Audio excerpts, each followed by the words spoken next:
வணக்கம். இன்னைக்கு gold, silver, crude oil and DX உடைய டெக்னிக்கல் அனலைசிஸ் பார்க்கலாம். இந்த வீடியோக்குள்ள போறதுக்கு முன்னாடி இந்த தளத்தை சப்ஸ்கிரைப் பண்ணாம இருந்தீங்கன்னா சப்ஸ்கிரைப் பண்ணீங்க. கூடவே பெல் ஐக்கனை கிளிக் பண்ணீங்க. அப்பதான் நாங்கள் வீடியோஸ் போட்டோன்னே நோட்டிஃபிகேஷன் வரும். இன்னைக்கு சாயந்தரம் 6 மணிக்கு பார்த்தீங்கன்னா ஃபெட் சேர்மனுடைய பவல் ஸ்பீச் அப்படின்னு சொல்லி போட்டிருக்காங்க. நமக்கு வந்து இதுக்கப்புறம் 10 மணிக்கு ஒரு ஸ்பீச் இருக்கு, 6:05க்கு ஃபெட் ரிலேட்டட் ஸ்பீச்சஸ் இருக்கு. ஸோ ஸ்பீச் இது ரொம்ப ரொம்ப இம்பார்ட்டன்ட். ஏன்னா டேட்டா இல்லாதனால நமக்கு இந்த ஸ்பீச் பேஸ் பண்ணி தான் பார்க்க முடியும். முதல்ல வந்து டாலர் இண்டெக்ஸ் பார்க்கலாம். ஸோ டாலர் இண்டெக்ஸ் பொறுத்த வரைக்கும் பார்த்தீங்கன்னா மார்க்கெட் வந்து இன்னொன்று புல்லிஷ் ரேலியில தான் இருக்கு. மார்க்கெட் இப்போ வந்து அப்கமிங்ல நமக்கு 98.6 அப்படிங்கிற லெவலை அப்படி பிரேக் பண்ணா ஒரு கரெக்ஷனாக மார்க்கெட் கீழே வரும். கொஞ்சம் நல்லாவே கீழே வந்துட்டு அதுக்கப்புறம் எனி சப்போர்ட் கிடைத்தால் தான் மார்க்கெட் மேலே போகும். இல்லை பிரேக் அவுட் ஆச்சுன்னா நல்லாவே மார்க்கெட் கீழே வரதுக்கான பாசிபிள் அதிகமாக இருக்கும். ஸோ 98.6 லெவல் அப்படிங்கிறது பிரேக் ஆனால் தான் நம்ம வந்து மார்க்கெட்டுக்குள்ள டாலர் இண்டெக்ஸ் இறங்க ஆரம்பிக்குது அல்லது கரெக்ஷன் எடுக்க போகுது அப்படிங்கிறத நம்ம தெரிஞ்சுக்கலாம். ஆகலை மார்க்கெட் வந்து திருப்பி இந்த ஹையை பிரேக் பண்ணுதுன்னா it's going for rally.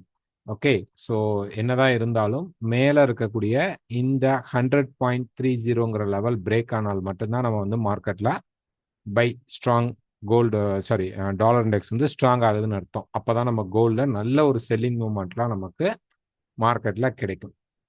Next oil. So oil பொறுத்த வரைக்கும் எடுத்துக்கிட்டீங்க அப்படின்னா மார்க்கெட் டவுன் சைடில் தான் இருக்கு. ஸோ ஒரு 4 ஹவர் சார்ட் அந்த மாதிரி சார்ட்டில் பார்த்தோம் அப்படின்னா மார்க்கெட் வந்து பார்த்தீங்க அப்படின்னா இப்போ இந்த இடத்துல இருந்து ப்ரைஸ் கொஞ்சம் கீழே வந்தாலும் ஒரு சின்னதாக ஒரு புல்லிஷ் ரேலி கிடைக்கும். அதுக்கப்புறம் மார்க்கெட்டில் ஒரு செல் கிடைத்தால் எடுங்க. இல்லை இங்கேயே நல்ல பிரேக்கிங் ஸ்ட்ரெச்சர் வந்ததுன்னா நீங்கள் செல் எடுக்கலாம். இப்போ மார்க்கெட்டில் பார்த்தீங்க அப்படின்னா இப்போ இந்த இடத்துல ஒரு சின்ன சைடுவே மார்க்கெட் நமக்கு போயிட்டு இருக்கும். ஸோ இந்த சைடுவே மார்க்கெட்டை நீங்கள் வந்து இந்த மாதிரி ஒரு ட்ரெண்ட் லைனாக எடுத்துக்கங்க. ஏன்னா கொஞ்சம் ஆக்சுவலாக அப்படி கீழே வரும். அவ்வளோ டைட்டனாக வைக்க தேவையில்ல. ஸோ ப்ரைஸ் கீழே உடச்சிட்டு பை கிடச்சிச்சின்னா பை எடுத்துக்கோங்க. தென் மார்க்கெட் மேலே போயிட்டு இந்த ட்ரெண்ட் லைனுக்கு கீழே மார்க்கெட் நல்லா பிரேக் அவுட் பண்ணால் மட்டும்தான் மார்க்கெட்டில் நம்ம செல் ட்ரை பண்ணோம். இல்லை அப்படின்னா மார்க்கெட் வந்து அந்த கரெக்ஷன் பைலேயே தான் அப்படியே தான் மார்க்கெட் இருக்கும். சில்வர். ஸோ சில்வர் பொறுத்த வரைக்கும் டே ஃப்ரேமில் எடுத்துக்கிட்டிங்கன்னா டாப் அண்ட் டாப்பில் அப்படியே மார்க்கெட் நிற்குது. 4 ஹவர் எடுத்துக்கிட்டிங்கன்னா அந்த எக்ஸ்பான்ஷனுக்குள்ளேயே தான் மார்க்கெட் இருக்குது. ரைட்டுங்களா? இந்த எக்ஸ்பான்ஷனில் தான் இருக்குது. இன்னும் செல்லிங் பாயிண்ட் அப்படிங்கிறது சில்வரில் சுத்தமாக இல்லை. கோல்டை விட கோல்ட்லேயே கூட கொஞ்சமாவது மார்க்கெட் கீழே இறங்கியிருக்கு. சில்வரில் சுத்தமாக நமக்கு மார்க்கெட் வந்து இல்லை. இன்னும் அந்த புல் ரேலியில தான் மார்க்கெட் போயிட்டுருக்கு. மேபி நம்ம வந்து சில்வரில் செல் போகணும் அப்படின்னா இந்த பாயிண்ட் எடுத்துக்கங்க. இன்னும் கொஞ்சம் மேலே போனால் எங்கே போகலாம் அப்படின்னு பார்த்தீங்கன்னா இன்னும் கொஞ்சம் மேலே போகும்போது நமக்கு ஆட்டோமேட்டிக்காக ப்ரைஸ் வந்து இந்த 50.3 வரைக்கும் போகிறதுக்கும் வாய்ப்பு இருக்குது. ஒருவேளை செல் ஆகணும் அப்படின்னா இதை உடைச்சு மார்க்கெட் கீழே வந்தாதான் இந்த மார்க்கெட் செல் சைடுக்கு திரும்புதுன்னு அர்த்தம். அது வரைக்கும் நமக்கு செல் கிடையாது. எனி பை செட்டப் நம்ம பை தான் எடுக்கணும். Next gold. ஸோ கோல்டு பொறுத்த வரைக்கும் டே ஃப்ரேமில் பார்த்தோம் அப்படின்னா மார்க்கெட் வந்து நேற்று நம்ம லைவ்ல பேசிட்டு இருக்கும்போது 40 இருந்தது. அதுக்கப்புறம் மார்க்கெட் வந்து 60 வரைக்கும் 59 60ன்னு வச்சுக்கோங்க ரவுண்டா 60 வரைக்கும் மார்க்கெட் போயிட்டு இப்போ மார்க்கெட் வந்து கன்சாலிடேட் ஆகிட்டு இருக்கு. ஸோ இங்கேருந்து பார்த்தீங்கன்னா மார்க்கெட் ஒரு செல் சைடு வந்திருக்கு. ஓகே, செல் போகலாமா அப்படிங்கிறத இப்போ கேள்வி. நம்ம நேற்று என்ன சொல்லியிருந்தோம், 20 கீழே மார்க்கெட் நல்லா வந்து கீழே பிரேக் பண்ணுதுன்னா ஆல்மோஸ்ட் பிரேக் பண்ணியிருக்கு. இப்போ நம்ம வந்து ஒரு 1 ஹவர் சார்ட் இந்த மாதிரி நம்ம இதில் கூட பார்க்கலாம். ஸோ 1 ஹவரில் இந்த ரேலிக்கு வந்து பெரிய லெவலில் இது ஒரு பிரேக் அவுட் ஆக அமையலை. இப்படி நல்லா பிரேக் ஆகிடுக்கணும் மார்க்கெட். பட் பிரேக் ஆகலை, ஓரளவு தான் பிரேக் ஆகிடுக்கு. ஸோ இங்கேருந்து நான் வந்து ரிஸ்கி செல் எடுக்கலாமா அப்படின்னா நீங்கள் எடுக்கலாம். பட் இங்கே இன்னும் செல் கன்ஃபர்மேஷன் வரல.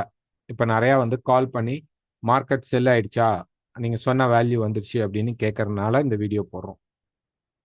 இப்போ மார்க்கெட்டில் பார்த்தீங்க அப்படின்னா இன்னும் இந்த செல் பாயிண்ட் அப்படிங்கிறது வரல. ஓகே, இந்த ஹை தான் இப்போதைக்கு நமக்கு ஸ்டாப் லாஸ் 60 தான் ஸ்டாப் லாஸ். இங்கே வந்து எனக்கு வரல. மேபி உங்களுக்கு வந்தால் ஸ்டாப் லாஸ் வந்தால் என்ட்ரி வந்தால் நீங்கள் எடுத்துக்கலாம். ஸ்டாப் லாஸ் வச்சு எடுத்துக்கோங்க. ஓகேங்களா? ஸோ எப்படி மார்க்கெட்டில் இந்த இடத்துல ஒரு கரெக்ஷன் வந்துட்டு மார்க்கெட் கன்சாலிடேட் ஆகுதோ அதே மாதிரி தான் இங்கே நடந்துட்டு இருக்கு. இன்னும் வந்து ஒரு ஸ்ட்ராங்கான செல் அப்படிங்கிற பாயிண்ட் இங்கே வரல. இப்போ நான் வந்து ஒரு 15 நிமிஷம் சார்ட் உங்களுக்கு காட்டுறேன். ஓகே, ஒரு 15 மினிட்ஸ் சார்ட் எடுத்துக்கிட்டு இதில் வந்து நீங்கள் இந்த மாதிரி ஒரு ட்ரெண்ட் லைனை நீங்கள் யூஸ் பண்ணிக்கோங்க. ஓகேங்களா? இப்போ ட்ரெண்ட் லைன் யூஸ் பண்ணிட்டு இந்த ஹையை பிரீச் பண்ணாமல் நல்லா பார்த்துக்குங்க. இப்போ நான் வீடியோ போட்டுட்டு இருக்கும்போது மார்க்கெட் வந்து இதுக்கு மேல இந்த ஹைக்கு மேல போகாம, ஸோ இந்த ஹை நான் வந்து உங்களுக்கு காட்டுறேன். சாரி, இந்த ஹை அப்படிங்கிறது வந்து ரைட், இந்த ஹை, ஓகே, இந்த ஹை வந்து 44. ஓகே, இந்த 44 லெவல மார்க்கெட் பிரேக் பண்ணாம கீழே வந்து பிரேக் அவுட் ஆகும். இப்படி ஒரு பிரேக் ஆயிட்டு ரீடெஸ்ட் பண்ணுச்சுன்னா செல் அடிச்சுக்குங்க, இங்க இருந்து செல் போங்க. இல்ல நான் பிரேக் அவுட்லயே செல் போவேன் அப்படின்னாலுமே நீங்க செல் எடுக்கலாம். பட் கண்டிஷன் நான் திருப்பி சொல்லிடுறேன், இது நடக்கலைன்னா யாரும் கேட்கவே வேண்டாம். இந்த 44க்கு மேல போகக்கூடாது. இங்கேயே மார்க்கெட் கீழே வந்து பிரேக் ஆகணும். பிரேக் ஆயிடுச்சுன்னா இந்த டாப்பை ஸ்டாப் லாஸா வச்சுக்கிட்டு, என்ன மீறி மீறி போனா நமக்கு வந்து பாத்தீங்க அப்படின்னா ஒரு 8ல இருந்து 10 பாயிண்ட்டுக்குள்ள ஒரு ஸ்டாப் லாஸ் இருக்கும். 8 to 10 பாயிண்ட்ஸ் ஸ்டாப் லாஸ் இருக்கும். இந்த ஸ்டாப் லாஸை வச்சு எடுங்க, இது அடிக்கிறதுக்கு வாய்ப்புகள் உண்டு. நம்ம போய் டாப் எட்ஜில் எடுக்கிறோம். இல்ல மார்க்கெட் டக்குன்னு மேல போயிடுச்சுன்னா இந்த செட்டப் கேன்சல், வெயிட் பண்ணணும். திருப்பி மார்க்கெட் என்ன பண்ணிடும்னா இந்த ஹையை பிரீச் பண்றதுக்கு ரெடி ஆயிடும். ஸோ இந்த இடத்துல இப்ப நமக்கு ஒரு ட்ரெண்ட் லைன் நல்லா பிரேக் அவுட் பண்ணினால் நம்ம என்ன பண்ணலாம் அப்படின்னா செல் ட்ரை பண்ணலாம். இப்போ இந்த பிரேக் அவுட்டுக்கு ஏதாவது ஒரு பாயிண்ட் சொல்லுங்க அப்படின்னீங்கன்னா கிட்டத்தட்ட 32 லெவல் ஆர் 31, 4031 டு 32 லெவலுக்கு கீழே ஒரு 15 நிமிஷம் கேண்டில் ஆகுது. ஓகே, 15 நிமிஷம் கேண்டில் ஆகுது அல்லது ஒரு 1 hour கேண்டில் ஆகுது, நல்லா கீழே இறங்கி க்ளோஸ் பண்ணி நிக்கணும். நின்னுட்டா நீங்க இங்கேயே செல் அடிச்சுட்டு அந்த 8 பாயிண்ட் 10 பாயிண்ட் ஸ்டாப் லாஸ் வச்சிருங்க. இந்த டாப்பா ஸ்டாப் லாஸ் வச்சிருங்க. இந்த டாப்பையும் ஸ்டாப் லாஸ் வைக்கலாம், இந்த டாப்பையும் ஸ்டாப் லாஸ் வைக்கலாம். ஓகே, இல்ல நேரா மேல போய் உடைச்சிட்டா இந்த செட்டப் டோட்டலா கேன்சல். நான் திருப்பி சொல்லிடுறேன், மேல போய் பிரேக் ஆயிடுச்சுன்னா இந்த செட்டப்பை நீங்க இப்ப நான் சொல்ல பாயிண்ட்டை மறந்துடணும். இந்த செட்டப் வேலை செய்யாது. இங்க பிரேக் ஹை பிரேக் ஆகாம நடந்தால் செல்லு அடிக்கலாம். தென் ஸ்டாப் லாஸை கண்டிப்பா மேல வச்சுட்டு டார்கெட் அப்படிங்கிறது ஃபர்ஸ்ட் இந்த பாட்டம் ஒரு 4000 டார்கெட்டா வைங்க. ஓகே, தென் 3950 செகண்ட் டார்கெட், 3920, அதுக்கப்புறம் 3880 வரைக்கும் நம்ம ட்ரையல் பண்ணலாம். எப்ப அப்படின்னா இது பிரேக் ஆனால் இந்த டார்கெட்ல எதிர்பார்த்து நீங்க மூவ் ஆகுங்க. இல்ல இப்ப நம்ம பேசிட்டு இருக்கோம், நான் இந்த வீடியோ போட்டு எப்படியும் ஒரு 10 மினிட்ஸ் கழிச்சு தான் உங்களுக்கு இந்த வீடியோ வந்து நான் இந்த பிரைஸ் எடுத்துட்டு இருக்கும்போது உங்க கைக்கு கிடைக்கிறதுக்கு ஒரு 10 to 15 மினிட்ஸ் ஆயிடும். அதுக்குள்ள இந்த மார்க்கெட் இந்த ஹையை பிரேக் பண்ணிட்டாலே இந்த செட்டப் ஃபெயிலியர். நீங்க பை கிடைச்சா பை எடுத்துக்குங்க, அவ்வளவுதான். ஸ்டாப் லாஸ் வச்சு எடுங்க எல்லா இடத்துலையுமே. இந்த இடத்துல ட்ரெண்ட் லைன் பிரேக் பண்ணால் மட்டும்தான் நம்ம செல்ல யோசிக்கணும். 32 to 31 இதுக்கு கீழே நல்லா மார்க்கெட் ஒரு நல்ல கேண்டிலா, ஷேடோ இல்லாம கேண்டிலா க்ளோஸ் பண்ணால் செல் எடுக்கலாம்.